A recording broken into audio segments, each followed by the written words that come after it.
welcome to the Independent Thinking Show for Fifth Wrist Radio. This is a show dedicated to showcasing great people doing interesting things in the world of horology.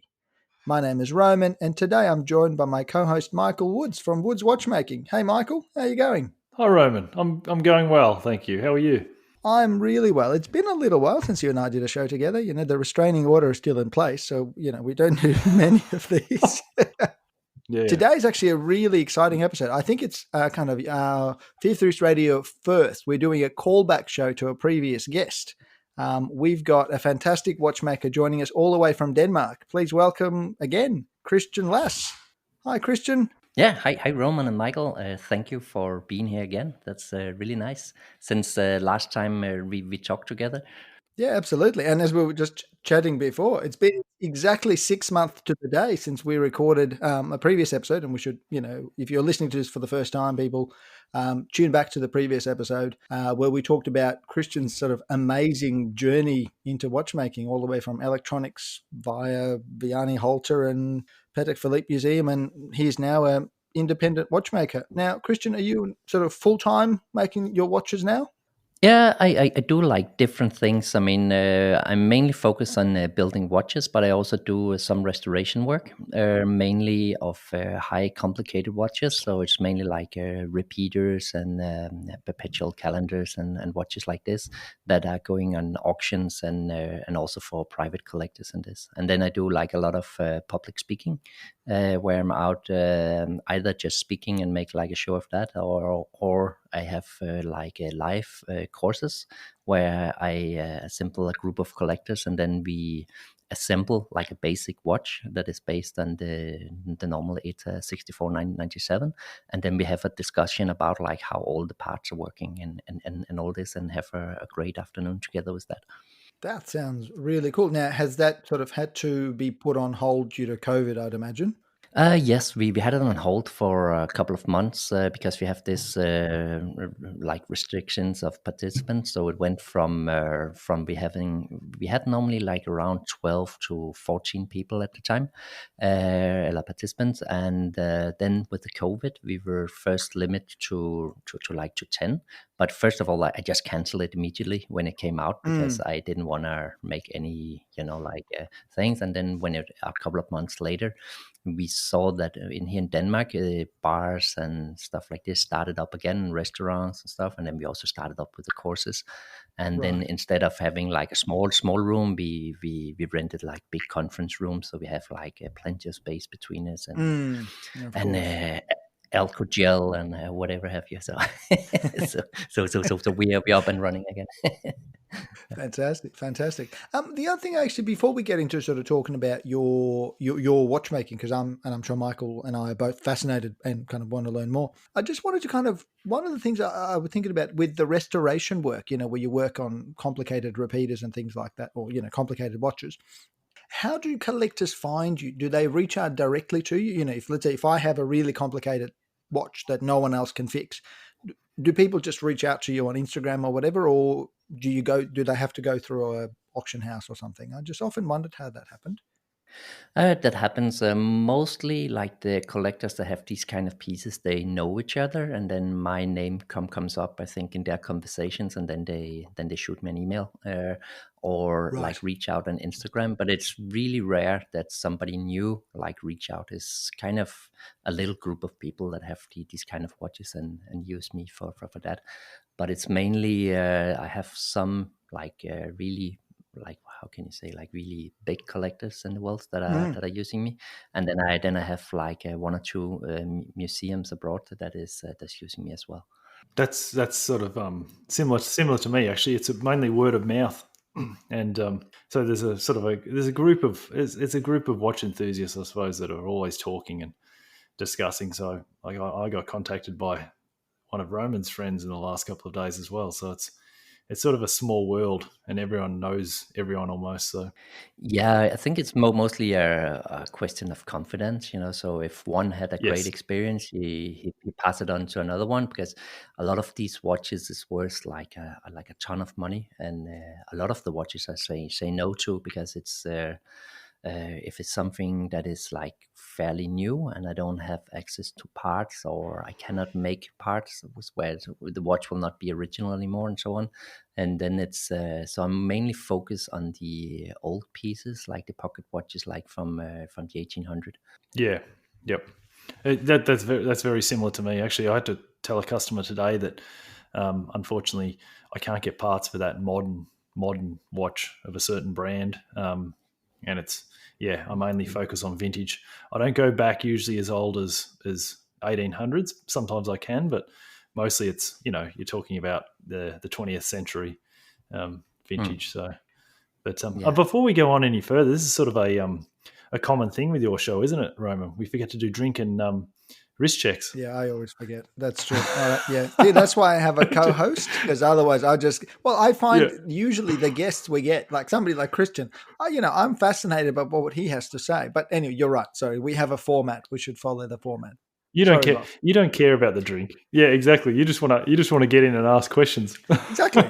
Anyway, but you're right. You're right. We do have a format. Well, you can go first, Michael. What are you drinking? All right, I'm drinking a Moondog Old Mate Pale Ale. It's a Victorian beer. It's a new one I've tried. So Moondog Old Mate Pale Ale. And we want to do wrist checks as well at the same time. We might as well. Yeah, we might as well. Go for I've got the Zenith El Primero Manufacturer Edition.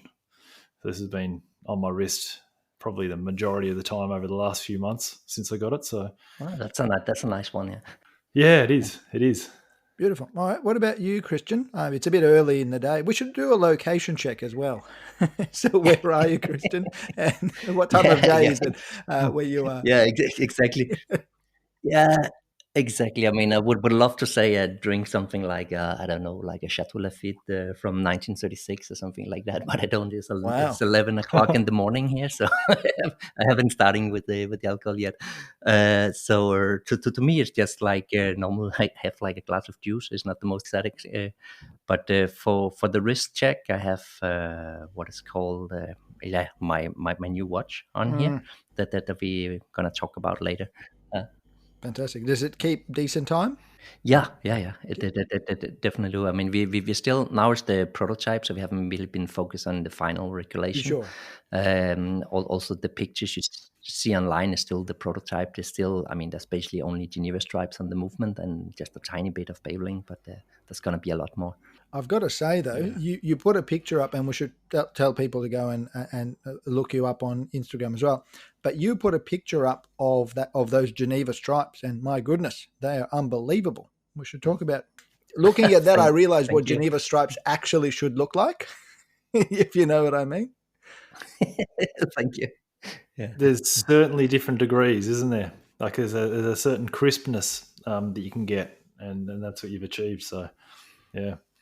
No, that's awesome. Yeah. I mean, with the Geneva stripes, yeah. I don't know. Should we just start on talking on Geneva stripes, or let's let Roman finish with his drink. Yeah, exactly. All right. So, see, Christian's too interesting. Forget about my drink. All right, fine. I'll do mine really quick. I've got a gin and tonic. I always have a gin and tonic. Depends on the guest. I usually try to find the gin from the country our guest is in. I can't find a Danish gin here anywhere.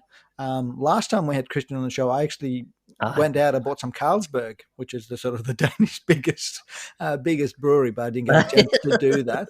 So I'm not as prepared today as I was last time. And I guess you only can get the normal Pilsner Carlsberg and not all the good stuff. Correct. Yeah. The Carlsberg we get here would be Australia has this beer company called Foster's. And it's only, Foster's is sort of this blue can that we ship out, which no one drinks back home, but we sort of send it, particularly to England. So I imagine Carlsberg would be the same. Yeah, okay. The Carlsberg they send here is kind of the rubbish that no one drinks back home. Yeah. Definitely. I mean, Carlsberg, I think it's, I mean, we also drink it, but it's more like it's just a normal Pilsner. It was developed also in the 1800s because the drinking water in Copenhagen was, you could not drink it. So people drink like really light beer instead of water. So it's not like on these 4-5% that we have today. It was only like 1.5-2%. So that was basically why there was so much beer that people drink a ton of beer in the old days. That's very, very cool. And on my wrist, actually, I borrowed a watch from a friend of ours, John Cowley, John.Ryan.Cowley. I was a previous co-host, and he lent me his Panerai PAM 005. Which is sort of a chunky beast that still has the Unitas. It's one of the original Unitas movements. I'm quite enjoying wearing it. It weighs a ton, like 150 grams of steel. But it's quite good fun.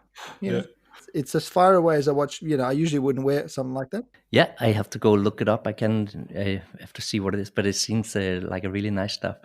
Yeah, don't worry. It looks exactly like every other Panerai. There's not many design features. Which PAM did you say? Which number?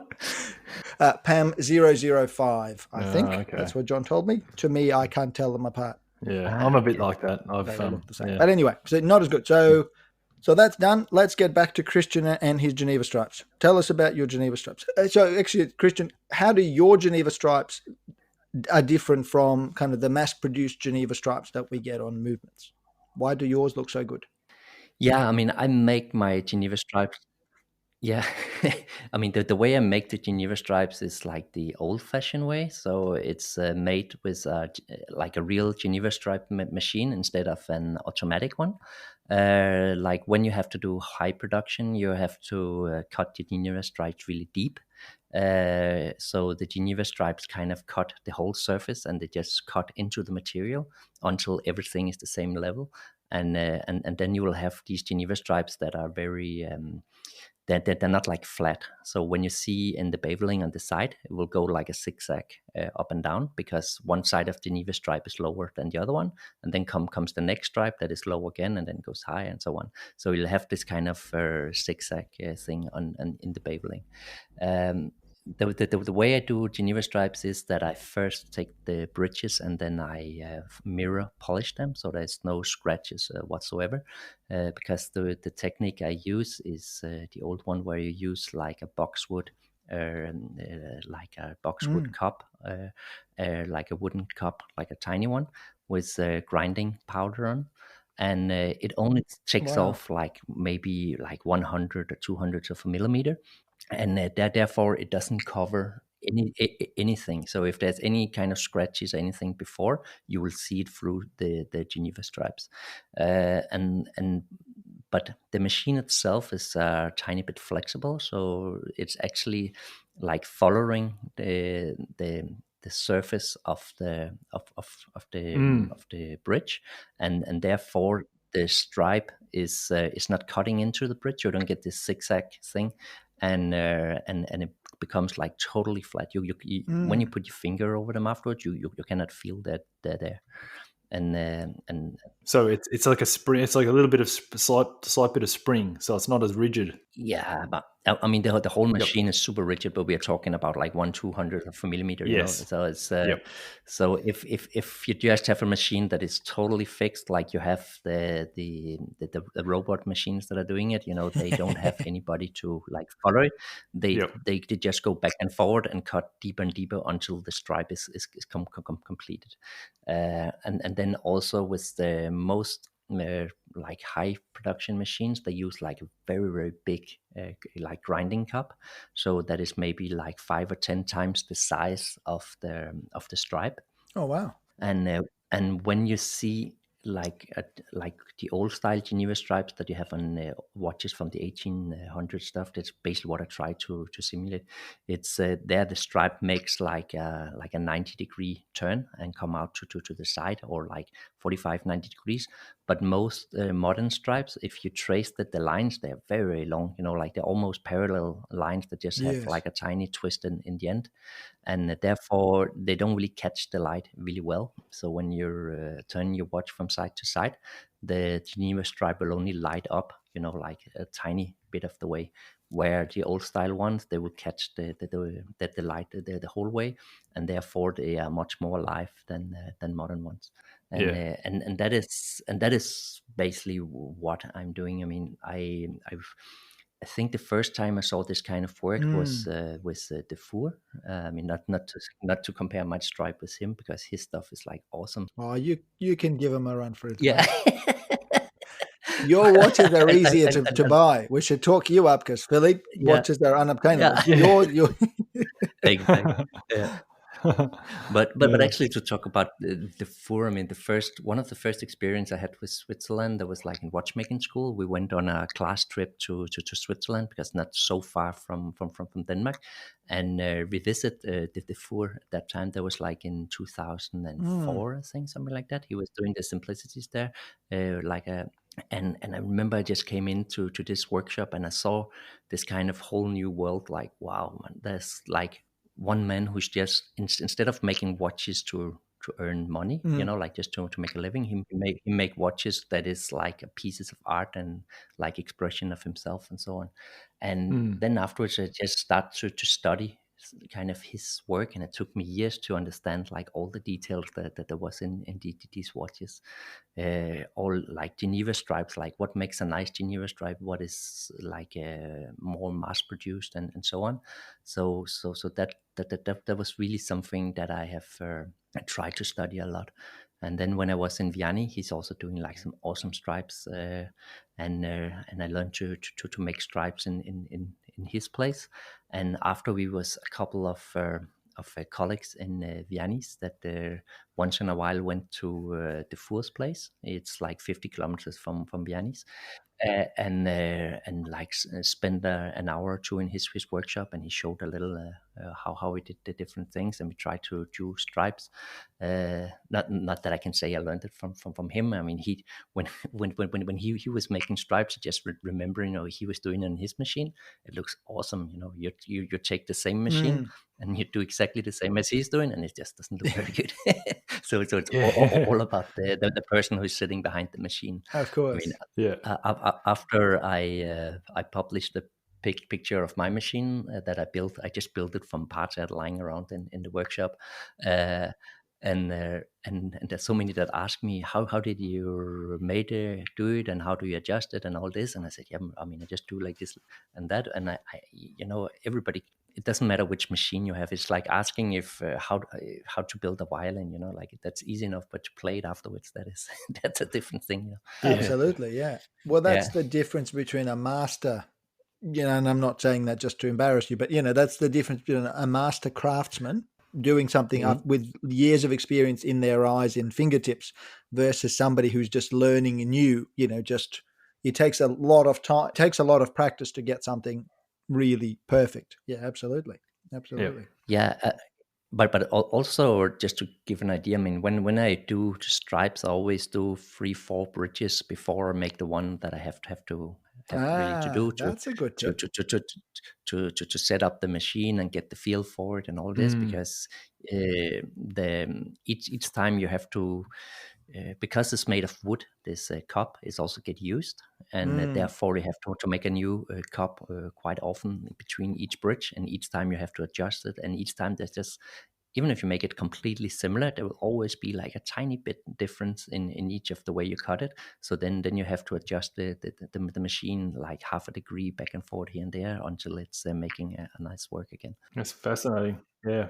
On that, I've got a question about preparing the bridge. You said you basically polish the bridges back to a brilliant polished sort of finish. How did you prepare the Mm. bridge for that?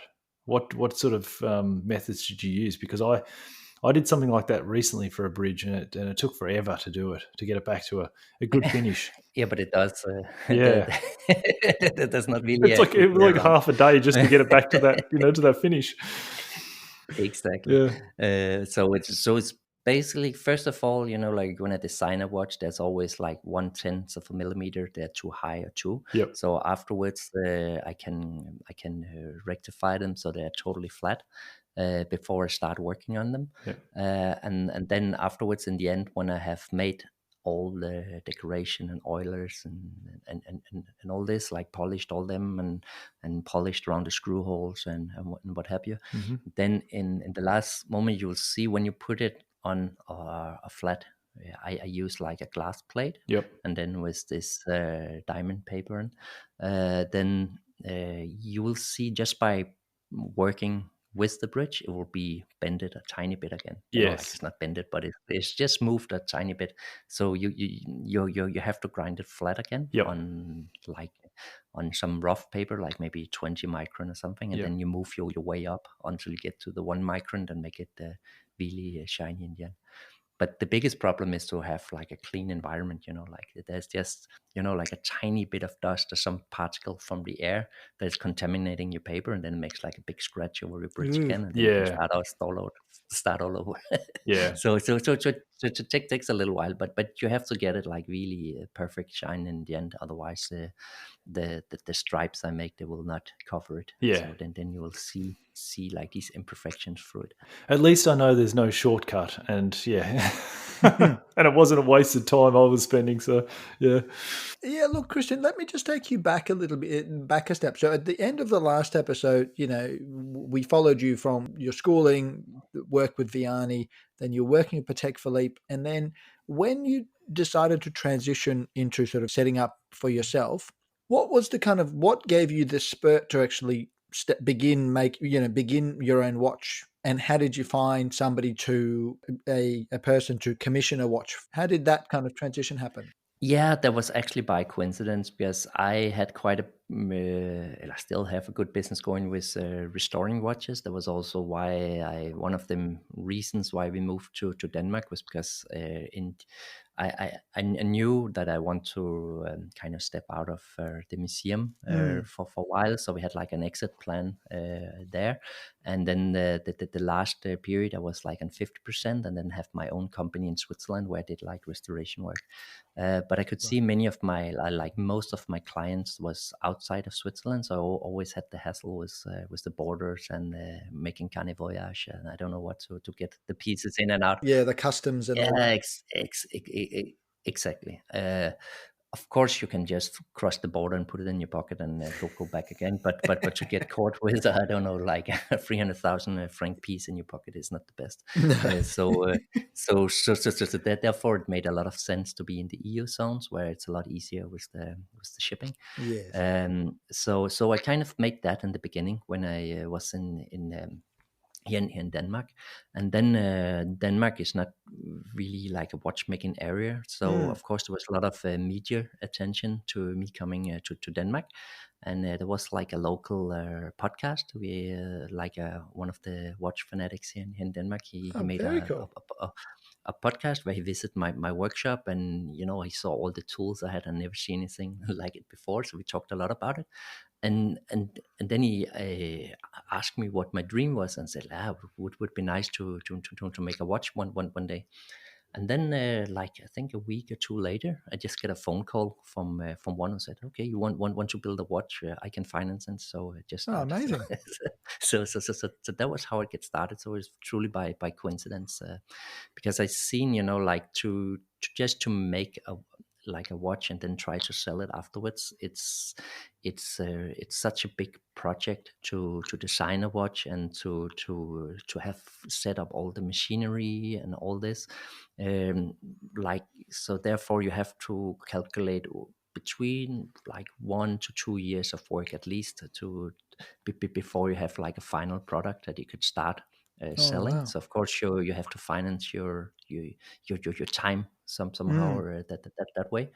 And I seen a lot of my friends in Switzerland try to become like independent watchmakers and went out, make a credit or get some money from somewhere, and then make a product that doesn't sell in the end, and then you sit there with a watch in the end and a huge and a huge debt. Yeah, of course. And I didn't really want to go that way and take that kind of risk, because today, of course, I also have family and all this, so I Of cannot course. just live on a sofa somewhere and then do watches. Yes. Yes. Yeah, I think the watch design. Yeah, I think we've talked about that before. And the watch design, it's coming from that sort of approach where you're thinking about the investment, and that comes into it too much. I think that's going to play a part in how you make your watch as well. But I think the way you've done it is you're not there's not too much risk. you're not taking a huge risk. You haven't got too much invested. You're making something over a period of time.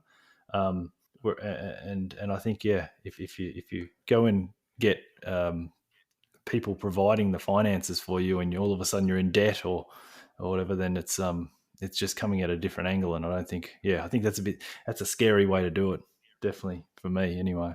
Yeah, and that's also, I mean, for me, I have built up over like several of years. I have several streams of income. Yes, So it's not like I rely only on making watches. I have exactly. like a good restoration business. I have my webpage, thelearnwatchmaking.com, where I do like online courses, for Yep. people who just want to see what's inside a watch and have training.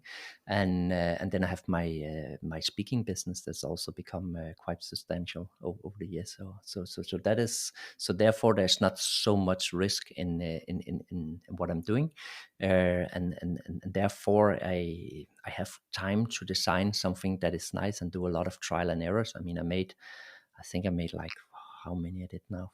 Five, six prototypes or something Mm. before the one you see Yep. on on Instagram. Before I had like the forms of the bridges and all this become something that I think was flowing nice and had like a nice form. Because when you can construct it, first I did it just like a hand drawing on paper, and like I was just out in nature and did like some scribbles. And then when you take that into like a 3D environment in the computer and design it in 3D, there kind of everything looks good on the screen. But then when you get it out, like in real life, sometimes it's not always the same as you see on the screen. Yeah. Then you can see things that you cannot see on the screen. Like how the light is, how the reflections are, and how the just the general feel is too big, is too small, or whatever. And so that is like the kind of the process of back and forward all the time, because I always need the 3D drawings, because in modern watchmaking, I mean, you cannot make a business out of sitting and sawing out like a bridge with a little saw and drill and a drill press. I mean, that is Yes. those days are over. So I have to have a machine that cuts out like the general forms, kind of what was the apprentice work in the old days, and then I can do the rest of assembly and decorating and all this and adjusting. Yeah, I think the process in which or the approach you've taken, you can tell you've taken your time with it, because it looks like a very refined piece. Like, it could well be your, say, if you were talking about model references, it could be your fifth piece. You know, Yeah, it exactly. looks like it looks like you've gone through the processes and it's refined, all the way from the dial to the case to the movement. It looks beautiful. Um, Yeah. yeah. Whereas firstly, most of the time when people start out, sometimes the first piece could be a little bit clunky and not 100% refined, but yours doesn't look like that at Yeah. all. So Thank you. yeah, I mean, what was important to me and to us is like, I didn't want to make, like kind of a school watch, like yeah, uh, some watches that come out looks a little bit like a watchmaking school, that you come out with a watch, yep, and then nothing bad about it. I mean, but it's just, and I also didn't want to make a watch that is based on the normal the 64 997, and Yes. make some new bridges, and then it's yeah, then yeah, that was not my thing. So we took this old movement from the 50s, and where I have like around 50 pieces of that is never used, and and then we designed like new main plate, new bridges, new everything around the gear train of that one, because the main plate is kind of the key to make something nice, because I didn't just take the coordinates from the original watch and just like of the 50s watch and just moved it over. I moved all the wheels quite a lot around in order to make the design I want to make. Okay. So you didn't just plot it out like the original caliber and change the No, no, no, bridges. no, not You actually moved. no. Yeah, that's cool. Exactly, Excellent. exactly. Because I know the anthrax, like the distance between the wheels, Yep. that one is fixed. But Yep. how you make the gear trains after each other is you can play around with Yeah. that. So for example, in order to get like a big sub second, I have to move the like the second wheel quite Yep. a lot. Yep. In order to make like the dial as I want to make it. Because you often see that if if you just take the original main plate and the watch was designed for a small watch case, for example, Mm-hmm. and you want to build like a bigger watch case with a bigger dial, then you will have this kind of small sub dial that is sitting too close to the center, Yep. and it kind of looks awkward. Yeah, you can see that with some of the brands, can't you? They're taking a smaller movement, they've tried to make a larger case for it and dial, and then the sub seconds is going too far towards the center. So Exactly. Yeah. Exactly. So by making a main plate, you kind of unlock yourself from being fixed to a certain design. yep. But it's also something. I mean, that took like 80% of the time was to design this main plate, because there's so many steps in a main plate to make it. And we also make like a new setting system. I haven't published it yet on Instagram, but we made like a setting system that is very different from what you see. And now it's like more like a classical setting system you'll see like on pocket watches from like Geneva pocket watches from the 1800. So that is coming out. So it's more. Solid, like a solid spring with so there's less Yeah, pieces it's involved. Basically, it's a more basic, but it's a lot nicer. yeah, Yep. exactly. So you have like one spring for the sliding pinion, Yep. and you have one spring for what's called in English, Gerard, setting lever. Yes. Mhm. Yes. So that's the thing. It's like really classical one. But my idea was it have to be like as nice under the dial as it is on the other side, Yeah. because I see a lot of watches when I do service and restore that, like on one side they look awesome, like, and then under dial it looks like I don't know what, like then it's Yeah. Yeah. really that what you don't see, there's not spent much time on. And it come from all these like old watches that I've restored, like especially like the Patek wristwatches I restored, like from the 40s, 50s, and so on, like under the dial, like they're absolutely amazing. Also like the old pocket watches from like end 1800 to like the beginning of the 1900, there's like they are just amazing inside. So Yeah, I'm not sure if we discussed that in the last podcast, but what was you wonder what the reasoning was behind these companies doing that, because they knew that this work was going to be hidden, but still they carried out the absolute best work they could on every component, even if it was going to be hidden. And I've seen the same thing, and I often thought they could have easily taken shortcuts in certain areas of the watch, but they didn't do that. So I suppose, yeah. What do you think the approach was? I mean, was it just pride and quality that they wanted to produce quality, or what do you think they were thinking? yeah, exactly. I Yeah. mean, that was like they want to produce a product that nobody could point fingers at. That is that's Yeah. and it's completely different philosophy than today. It Yes. was more about like the quality of piece and all this, and you also have to remember like the cost of labor was much lower at that time. So Yes. you have you because machines cannot really make this kind of quality. Mm-hmm. You have to have manual labor to do it. So in those days, like when you see pictures of watchmaking factories, there's like an army of people, like doing Yeah.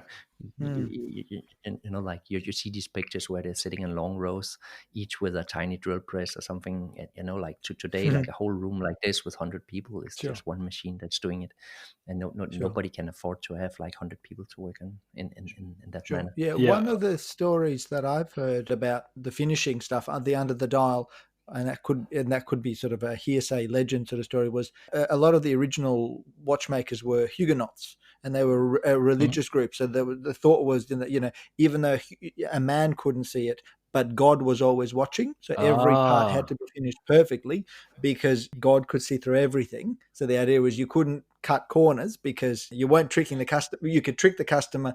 You can't treat the Almighty above. I mean, that could be a legend, but I have heard that kind of story before. that's interesting. Very cool. Yeah. Yeah, but that's actually we have here in Denmark. We have like a city that is made by another like not Huguenots, it's something similar. It's called like Herrnhuter, and Okay. they have this city where everything is about like work and like craftsmanship, Yes. and they're very famous for building these like ovens, like fireplaces, Okay.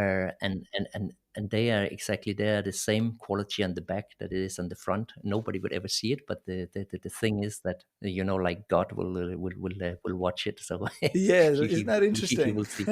Yeah, yeah. So that could really well be because Geneva in particular is this a city from Calvin that was really strict on all this. Of So course. Yeah. Calvinist. Yeah, yeah, that's right. Yeah. yeah. Mm.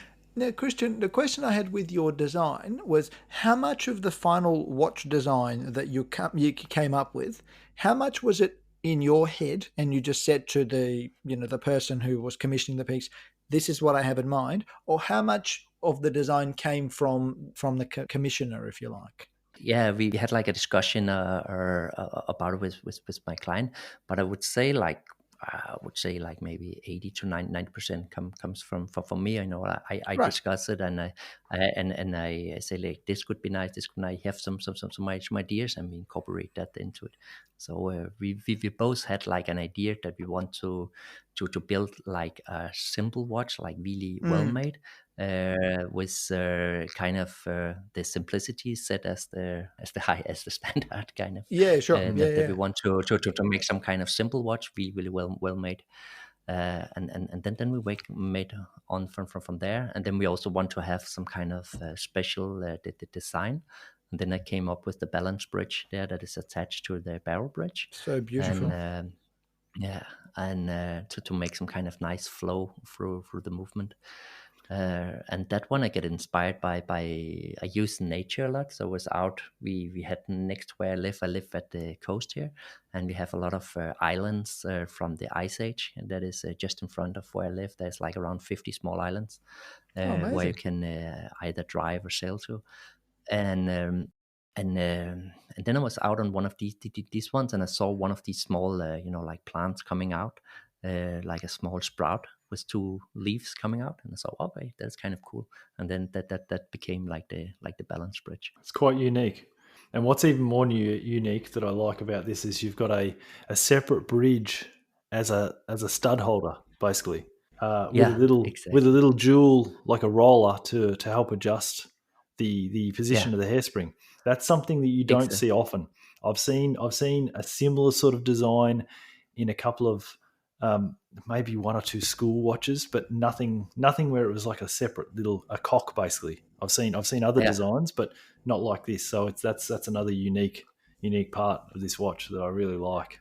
Yeah, thank you. I mean, we was like when we made this balance bridge, that kind of became like a empty space in the design because normally the balance bridge is sitting in that area, and therefore Oh, of course, yeah, I kind of thought, how can we make something so the watch is kind of becomes like an equilibrium of the design, yep, and then I made this. And then I thought, okay, I can make like a stud holder. And then I kind of remember I once in a while I have made these Breguet marine chronometers, and there he had like a really nice stud holder they have like three screws. The stud holder is resting on three screws, and then like a locking screw in the middle.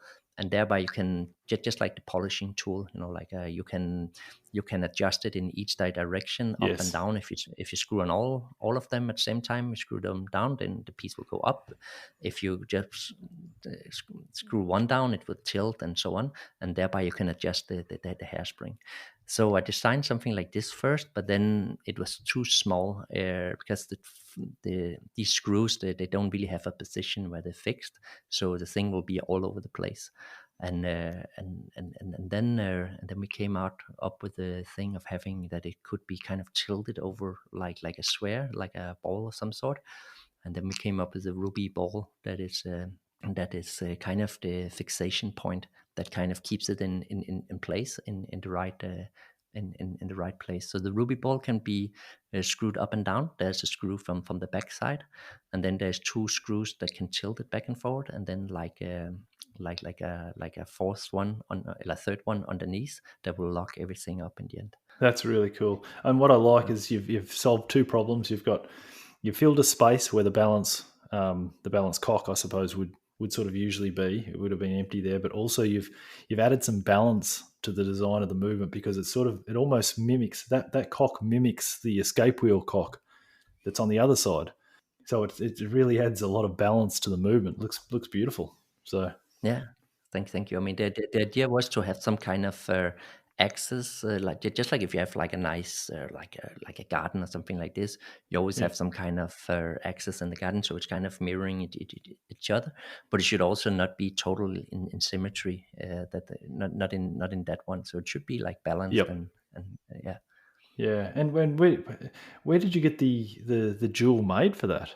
Do you mind me asking? The jewel made it was like in a. I searched for these ruby balls, and you can buy them in different sizes. I had one like custom made, like in a smaller size, Oh, so I could cool. fit it into it.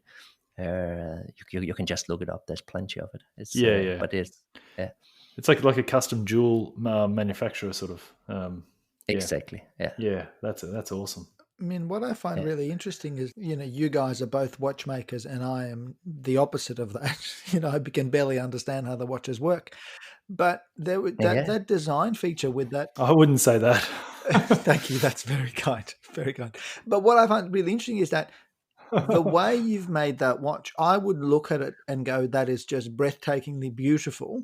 Whereas Michael would look at it and go, oh, look, it serves a really cool functional purpose. So I think that's I think that's the kind of, that's where, you're designing watches really well, designing in kind of the proper sense of the word, where you're engaging both the simpleton like me, a collector who doesn't know the technical, but it just gets captivated by it. And also you manage to impress other watchmakers. You go, oh, that's really cool. But, that's a beautiful combination of Yeah, like exquisite Yeah. craftsmanship and fantastic design, which is you don't see very often. Yeah. So you've done a cracker of a job. That's amazing. yeah. Oh, thank you. I think a lot of watchmakers, there's so much focus put on the movement, which you've done well.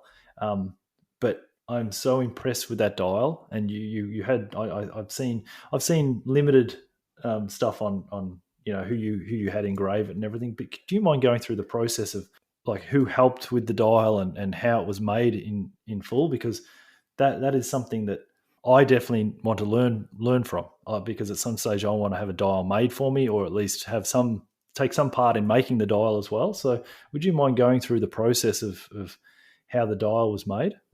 Yeah, absolutely. We can do that. It's like the dial is like it's kind of a classical dial. If you take it, it's like a little bit like inspired by first of all like the old like Thomas Tompion Yep. clocks, Yep. where you have like this kind of like a chapter ring with all the hours on, and a separate like second dial, and then this frosted surface in the Oh, it's middle, beautiful.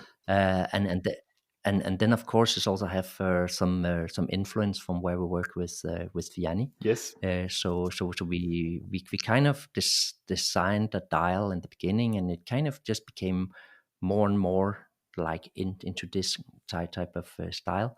And then of course we also talked with Vianney, because he have like his classic piece use like a similar technique. Hmm. So we talked with him if it was okay that we use something like similar in technique to his, Yep. because the design is, and he says like, yeah, of course, I mean, no problem, like the design is nowhere near to mine, and your watch is totally different, so of course. Hmm. And so there was another. So the piece itself is in four pieces. Yep. So the like actually five pieces, because the center is one piece, and the bottom of the sub second is another piece, and then you have like the chapter ring for the hours, and then the index for the seconds, and then in the end, like the nameplate. Yes. So all this is the thickness is 1 millimeter, and then the bottom is 0.5 millimeter, and then you have to incorporate all the different steps into it, and then design like a locking mechanism, so you can lock all the pieces together, so they don't fall apart when you take the dial off. So that is, and you have to design it in a way so you don't kind of destroy it while you have to assemble it, because that's the biggest problem. Because when you have made all the parts and you have made all the different polished surface and all the circular graining and all this, the parts are extremely fragile, and then afterwards you have to assemble everything and lock everything together without damaging it. So the dial we choose to make was to make one that is hand engraved. So all the numbers are and letters are hand engraved by my wife Hannah, so who is doing that. And this is a technique, first of all, seen on all the old clocks, and also like all the pocket watches. And the thing I found like really cool was especially when I in the Patek Museum was restoring, for example, the old Breguet watches from the real Breguet, and he have like dials in precious metal that was like hand engraved and then with guilloche, and like 250 years later, they was like looked amazing, like they were still, and if they were not, they were really really simple to restore. And I kind of compared that to modern watches, where after like 50 years, the sun, the UV light, and so on starts to kind of eat away a little bit of the dial. It starts to get like yellow and crack, and so therefore I would love to make like a dial like in this kind of old style. And I talked with my customer about it, and he really agreed on that. And then we went down that route to make something classic that have like traces back in history. If it had traces to my history, was working with Vianney and so on. Yeah, and so all the pieces, do they lock in place almost with? Are they little like almost slots in the metal in the different pieces, and they can just sort of position and lock in place, or how do they lock in place? Yeah, you have to make a design where they kind of lock in place and cannot rotate. Yes.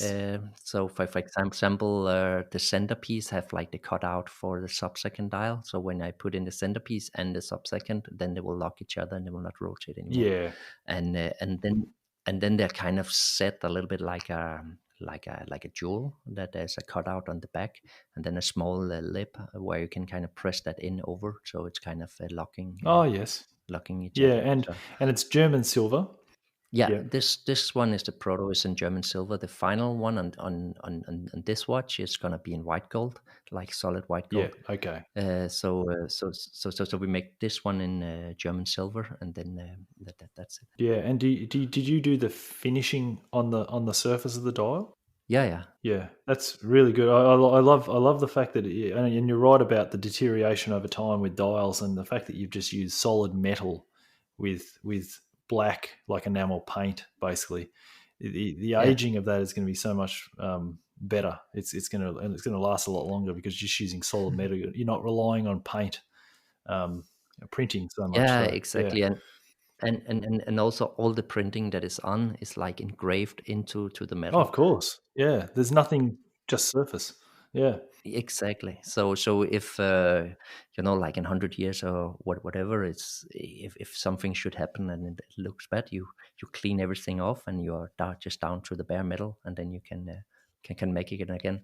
Because if you clean off a modern dial, you have nothing except like a brass plate, and then you You, have to print everything exactly. You again. don't have the original design, the layout. So No, in no, 200 exactly. years, if some of the enamel paint happens to fall out, all you have to do is Yeah, basically put enamel paint in those engraved pieces, I suppose. That's it. There's no yeah, reprinting. exactly. Yeah. Well, I Yeah, guess that I exactly. mean your dials are guaranteed never to go tropical, you know, which is good. Yeah. Exactly. Yeah.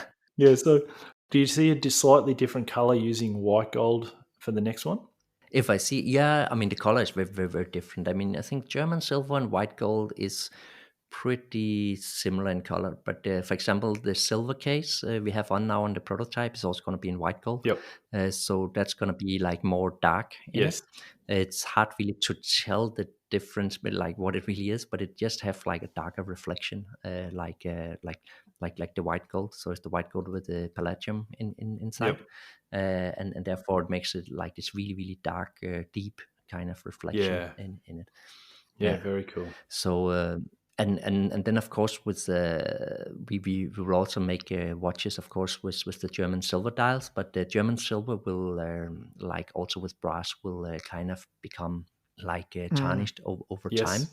Yes. So normally you would give it like either rhodium plating or gold plating, depends if you want like a white dial, a champagne dial, or whatever you want, or like a red gold or whatever.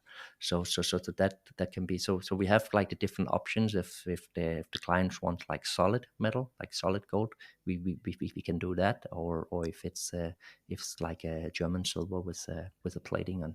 Yeah. Very cool. Yeah. I absolutely love it. I mean, you've yeah. I love the big numerals there. Yeah. It's just a perfect design. So bravo. Yeah, absolutely. Yeah, thank you. But also for the numerals, like that is not something Hannah have they designed. It's like a classical and Mm. antiquar Mm-hmm. script. They have like these small serif, like these small type of points in the endings that is really indicating that it's like handmade, Yes. because that is really hard to print, to make it like super sharp. Yep. And then when you make a dial, you cannot just take, like for example, if you want to write 12, you, you have to have the perspective right, because like the 12 that you see is designed to be written on a straight line. So when you put it on the watch dial, it looks weird. So Uh, therefore so the top is a little bit wider than the bottom, yeah. and so on. So it's a huge job. So she have made all that and done like an awesome job of designing all the numerals and all the indexes and so She on. she's an amazing artist in her own right, and will definitely link her Instagram, which is at Gravelance. Yeah, exactly. Mm-hmm. I'm very envious that I don't have a wife that can hand engrave dials for me as well. Yeah, I'm quite lucky in in that way. Uh, So, Christian, if you reflect on it, what has been, so now you're really well advanced into this project.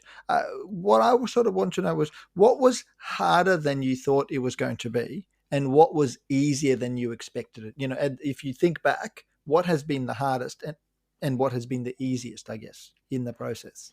I think the hardest part was to come up with a good design, both of the Mm, case and the dial and of the movement. So that was like really, really hard. I mean, we worked so much on doing that, and people, like the people we know that comes in our workshop once in a while, like they just say, yeah, we are totally nuts, like, because I show them one bridge and then the other one, and it's like, and they're just like, but it's the same. What have you done? Yeah, we see you have moved this, like 500 here and and whatever.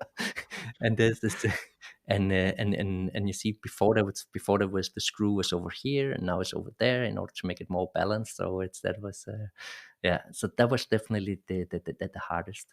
And then the next thing was that I have been working in other people's workshops, like for doing either in Vianney's workshop or in Patek and so on, and have access to all these like incredible places.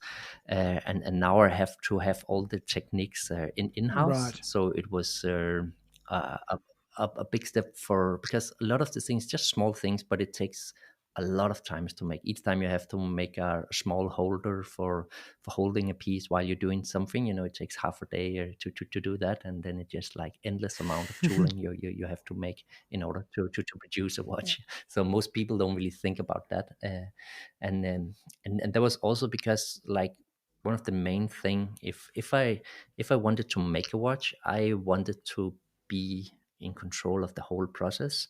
And also I wanted to do everything as much as I can when it makes sense, because I didn't want just to say I'm an independent watchmaker and then order a dial from over here, movement another place, and then a case, and then and then do a little bit of finishing and call it my watch afterwards. That was not really my idea. So my idea was that when you see, like the maker that it says on the dial should also be the maker in his workshop that have made it in the end. So and for the easiest part, then I think. Yeah, that's hard because I think everything was quite Yes, well, difficult. that's why I'm interested. but, What is easier but than you thought it was going to be? And I was afraid you'd say everything was too hard. What about the hands? Yeah, the hands is like really classic. This design we have removed, like the center where it's like thicker is a little bit downwards than what it normally Yep. is, and but other than that, so the hands are still the hour and the minute hand is like the real one, but the second hand is still like the proto one. It's just like one that is stamped out of a flat piece of metal, Yeah. like normal watch hands. Yep. So I'm gonna make like one that is filed out and in 3D and all this. Yep. But so that is like they're fairly easy to do. It just takes a lot of time. So basically have like the contour of the hand, but like in a thick piece of metal, and then afterwards I file it into shape and turn the centers, and then afterwards I start with the polishing process. No, then I harden them, and then I polish them and then blue them in the end, and then That's great. remove the bluing in the center in order to have this white spot in the middle. And to cut the original the raw shape out, how did you cut the raw shape out for the hand? Yeah, that's done with machinery. Yeah. Like with a milling machine. Yeah. So it's because again, I mean, it doesn't make sense to saw it out or something like this, because first of all, it's not straight or anything. So it's just a lot of unnecessary work to do it like that. Yeah. No, they turned out very nice as well, the hands. So yeah. And then of course one of the big thing also was like the case making, because like to make like a case in house is also like a huge job. So I have this case making workshop I bought like some years ago, where I have all the machinery, all the special case making lasers and so on. And then I have been lucky in my time in Switzerland to have access to the workshops where they did case making. So I had been there and asked like a ton of questions and just see how it's made. Then you have like an idea of what it is.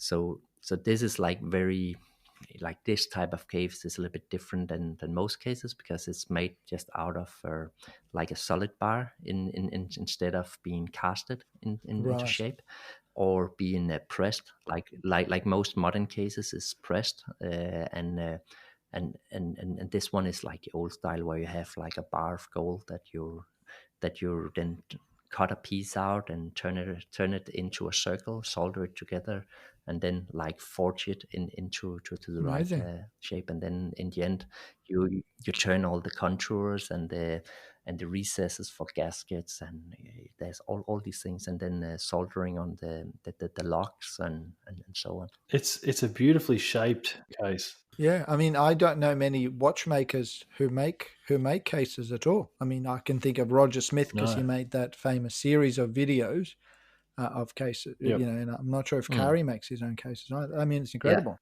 Yeah, I mean, Kari makes his own cases, but he have a case making factory. Yes. So it's really so of course he makes it in house, and that's also like amazing work he's doing. And then Vianney is doing that. That is where I learned a lot of it by helping with doing the Antiqua cases he did in house, and the classics and all this. They was doing in house, and that was like the you should go have a look in this Vianney's Antiqua case. That is, it's crazy. Total madness. It's nuts. I mean, there's so many pieces in that. It is. I think there's like think there's something like 50 or 60 pieces just in the case, and it's like, Yeah, people don't understand the work involved and the intricacy of that case. no, But yeah, yeah, I mean, but what I like about yours is there's so many steps involved. It does look, it looks so intricate. I mean, it's almost simple, but at the same time, there's different steps and different edges on it, and it's sort of classical as well. It's beautiful. And what diameter is the the watch? this is the product here is just a tiny bit less than 38. I think it's Oh wow, I think beautiful. it's 37.8 or something like that. But it says 38 millimeter. That's perfect. That's the Yeah, that's diameter. perfect, and Yeah. you managed to keep it quite slim as well. It's yeah, really, that's a perfect size. Yeah, because I wanted to make like a watch that was both simple and like integrated at the same Mm. time, with the design of the dial and the case and so on. And also when I designed the case, I also made like many different designs of it before I had like one. So for example, I started just with brass pieces to do like the rough design, because brass you can get like a brass tube, Hmm. like Yes. within that is like 30 inside, for example, and 40 outside. You cut some slices, and then you can stand and play around with that. And then when you begin to have like a nice shape that you want to continue with, then I make it in silver, because the silver behaves like a gold. Then I know if it's possible afterwards to make it in gold in the end. So the silver is a little bit different to cut, like the cutting process, but but the soldering and how it's hold in all the different machine is the same as gold. Yep. So how long do you think the watch will take from start to finish? Because is this first piece almost ready, or how far away from ready do you think it will be? I mean, the first piece is ready here in the end of January, Fantastic. and then afterwards we're planning on producing like around 8 watches a year. That is kind of it.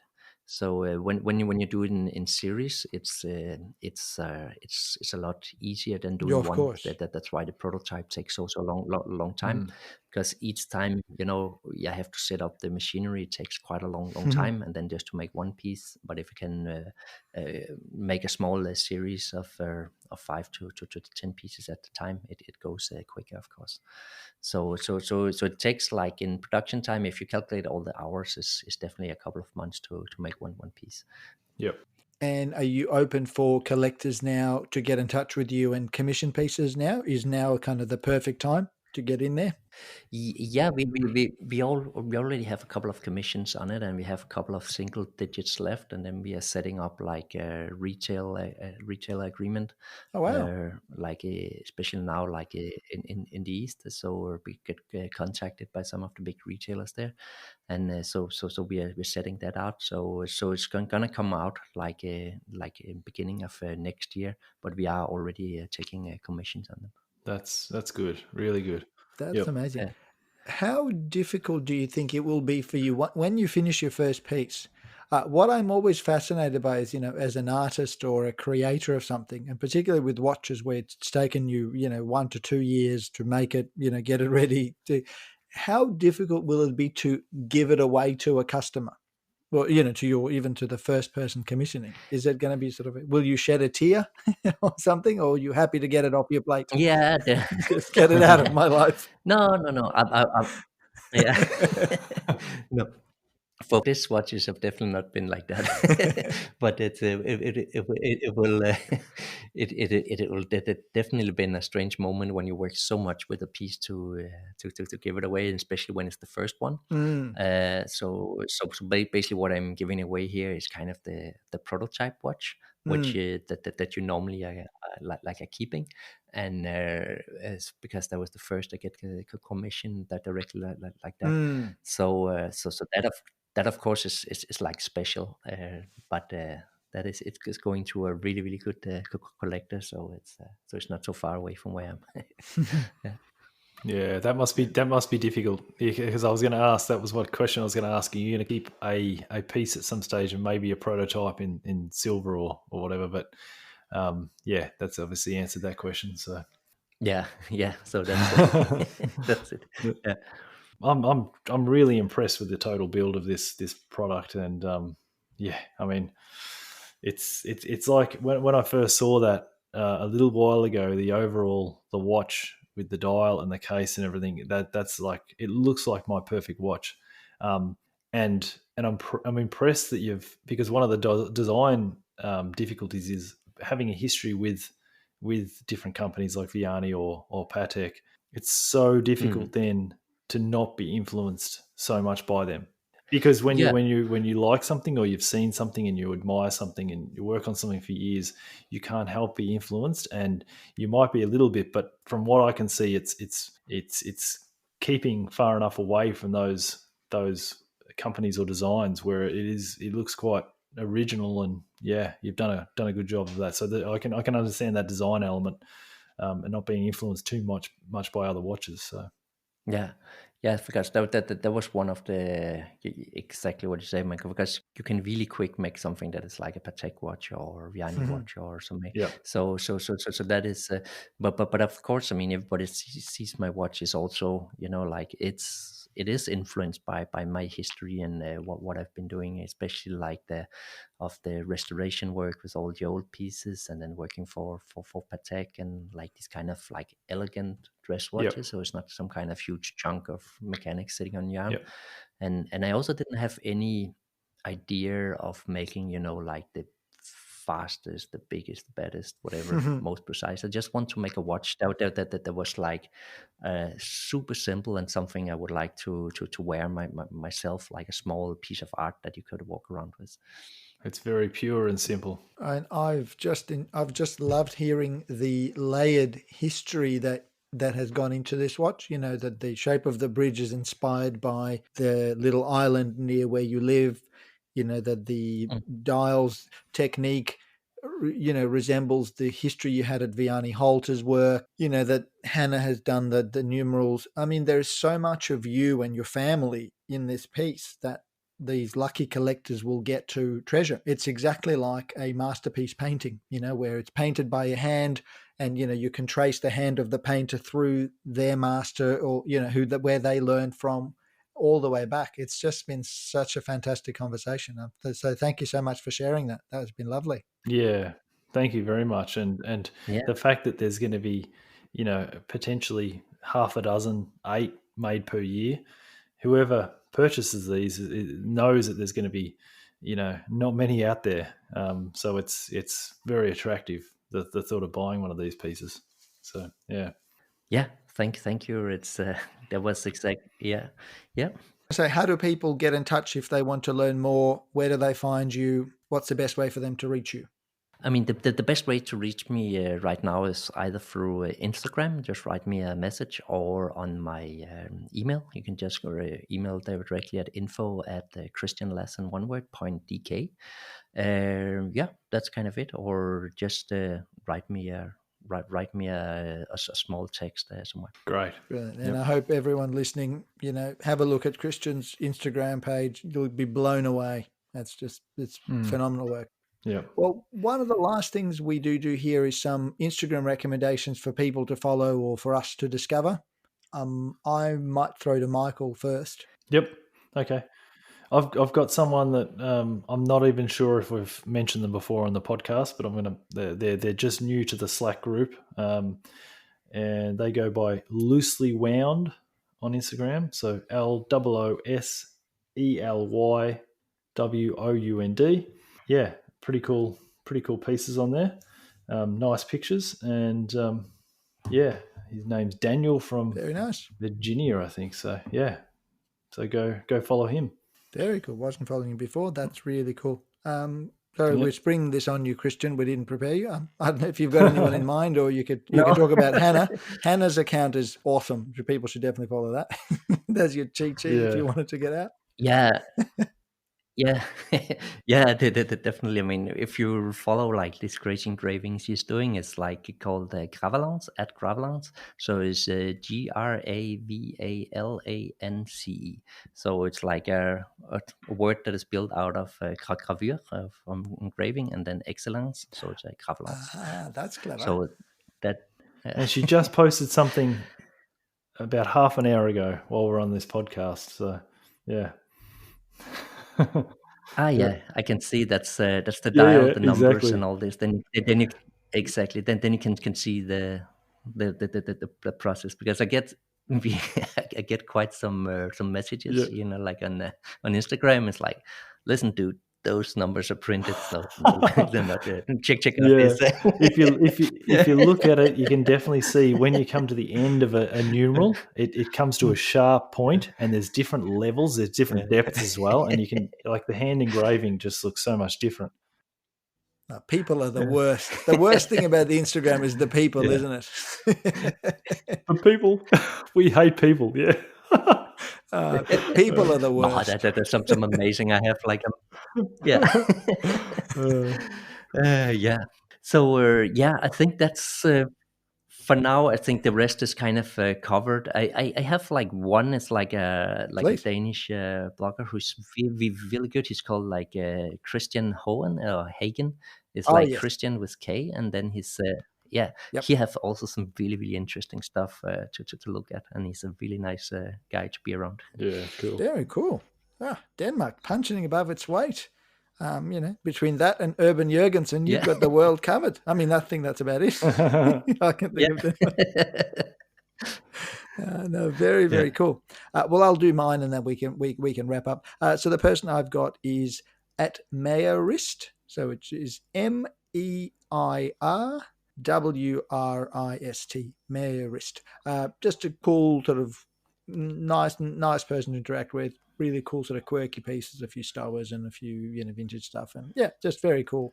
Very nice little account. But yeah, always Very cool. seems like a really passionate collector. So Yep. which is really nice. Alrighty, well, I think we'll wrap up. Thank you so much, Christian. It's been so lovely to catch up with you again. 6 months from our original episode. I can't your work's progressed so much. It's been so exciting to touch base with you again. It's been awesome. Yeah, thank you, and thank you. It was really nice talk we had here, and looking forward to maybe one day we can make another one when we get a little bit forward. Definitely, absolutely, that'd be lovely. Yeah, it was great talking to you, Christian. We're doing 6 months from now, next June. It's the 2nd. We'll put it in the diary. Yeah, exactly. Good. Very cool. So the last thing we always say is, with Fifth Wrist, we set it up as a platform by enthusiasts and for enthusiasts. So if you want to join us, contribute, write reviews, or even come on the podcast, get in touch.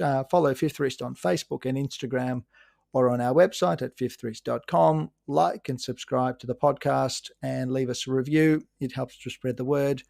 If you want to follow us, I'm at Times Roman AU. Michael's at Woods Watchmaking, and our guest Christian is at Christian_Lass. You can also check out his awesome learnwatchmaking.com website, where he does some amazing classes there, and also at christianlass.dk. Thanks again for joining us, and stay on time.